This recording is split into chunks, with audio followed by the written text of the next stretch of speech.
question I'd like you to ponder is, what makes a community? And what are you willing to cross overwhelming boundaries to connect with others? This past year, just like Zacchaeus, thank you, I too crossed boundaries in the world. However, crossing boundaries makes it much easier when you're able to experience a radical sense of community at the same time. On my pilgrimage to Bhutan and my internship as a Disciples Home Mission intern, I was awakened to understand what a true sense of community is. During my time in Bhutan, my colleagues and I were openly welcomed to the beauty of the country by its citizens and our guides. Our guides bridged reality by taking us to the many numerous monasteries and teaching us how to make our lives simpler and connect with each other and Earth. At times, I felt as I should not have had the opportunity to visit these religious sites. However, the religious body that cared for these sites we visited were always hospitable to us.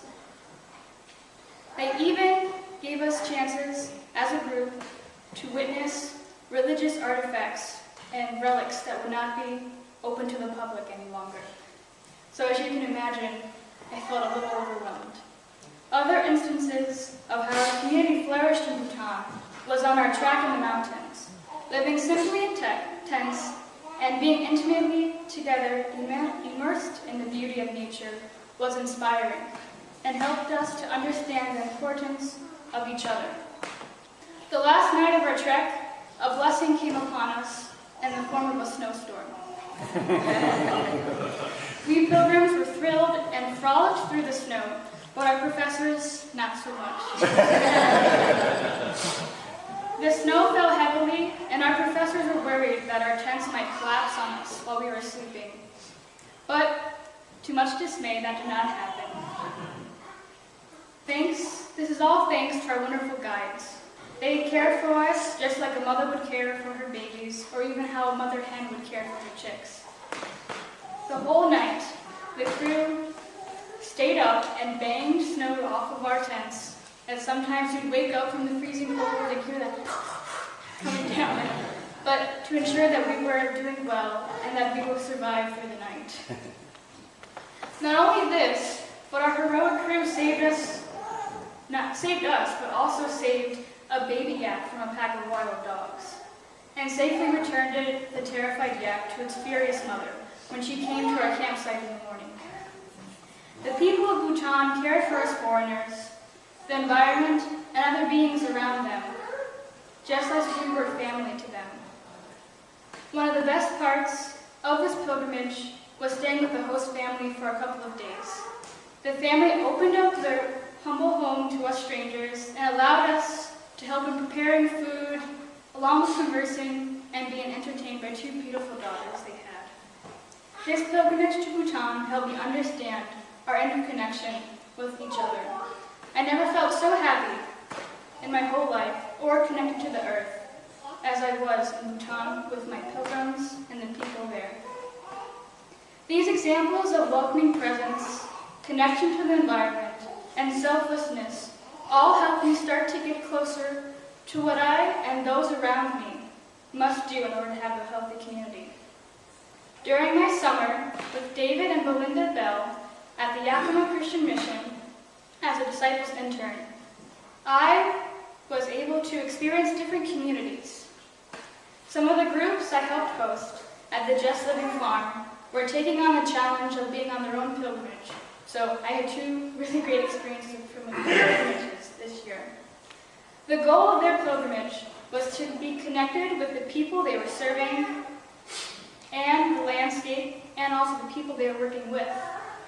What was enlightening to see is how the group interacted while eating. The groups who ate a special meal at the farm and who helped prepare their meal and had conversation around the table did very well in their community. However, there were some groups who had some dinners that didn't even eat with the adults or the youth, but instead went to different locations to eat. In my opinion, these individuals did not take their pilgrimage or their commitment to the community seriously. During our time on Earth, we are constantly distracted by work, desires, and technology. But when all the people come together and unite in community, sparks of beauty appear. The beauty I experienced with groups occurred when we were all conversing with each other. I lived this way in Bhutan, but also in Emonic, Alaska. I was in Emonic, Alaska with my internship, and I saw these sparks intimately during my time in a local bathhouse in Emonic, Alaska. When I went on a work trip with other Disciples volunteers and my site supervisor, David, since the citizens of the Shupik village lived next to the Yukon River, they had many floods that are detrimental to the livelihood of these people. We were sponsored by both the Disciples Disaster Relief and FEMA to help the community with repairs. Our group was sent to the community at first to provide charity to the villagers, and at first I didn't gain any satisfaction from this trip because of the charity we did through leveling houses and repairing homes. However, that all changed when I had the opportunity to be connected with the women of Emonic. But this relationship started differently than any other I've had before. The way I connected with these women of Emonic was through the communal bathhouse. Honestly, when I was told we had to take a communal bath and share showers with people I hardly knew, I was petrified. Never in my life did I ever take a communal bath with strangers. How was I supposed to adjust the change in a community radically different than my own while naked? Despite my fears, I reluctantly went to the shower room, sweat house, and came out enlightened. It's a tradition of Emonic that after you work, and mostly what these people do is they fish, so they're out in the cold river all day, so their bones need to be warmed. So, they go to the sweat house to cleanse their body and to be in communion with their fellow people. This was my chance to ask questions of their lives and be immersed in a culture radically different than my own. The first day, I was scared for the other women to see me naked, but when I dragged my feet into the shower room, I saw the sparks of beauty in the women's eyes, and I began to relax. They were all communicating with each other in the facility without any judgment or clothes, and completely open. They welcomed me as I dashed into the shower, and when I was done and ready to sprint out, the women stopped me and encouraged me to join them in the sauna. So I accepted and entered. My first sight of the inside of the seer sauna was what I call perfect community. There were 4 different generations together, gray women with hardly any teeth, to the base of the floor where there stood toddlers with just diapers, fresh and new, still eating from their mother's breast.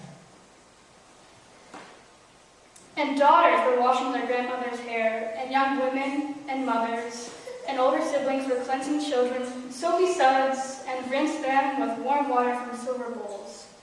There was only refreshing honesty in the room, along with some steam and sweat, and I was completely content. Other than being jokingly asked if I was Amish because I came from Ohio, and my family was I had no embarrassment in the sauna. I was completely comfortable in my bare skin with a room of women that I already knew, something I've never done before. So after this experience, my fears melted away, and every evening I made it a priority to go to a local bathhouse and converse with these women of Emonic. My time in Emonic and Bhutan helped me understand a radical sense of community that we can all learn from. We can all try to be more welcoming and less judgmental to the strangers around us and even new ideas. And we need to be more conscientious to our earth. Even though our goals was to go to Emonic and participate in charity work, but what was more important was getting to know the people and understanding their culture. And most importantly, learning how to be in community. I know that my life has been impacted by this trip to Emonic and to Bhutan, and I will continue sharing this radical sense of openness to my community. For my travels abroad and to my travels nationally, my experiences on my pilgrimage to Bhutan and my internship, DHM, was some of the most challenging, passion-igniting, and spiritual encounters of my life. I will never forget create these fond memories, and I hope that all of you will gain as much as them as I have. So now I'm going to go into my presentation. It's just pictures, so that way some of the images can come to life. I didn't have much opportunity to take a picture any longer, but there's tons of good time. So if you could give me a couple moments to get together.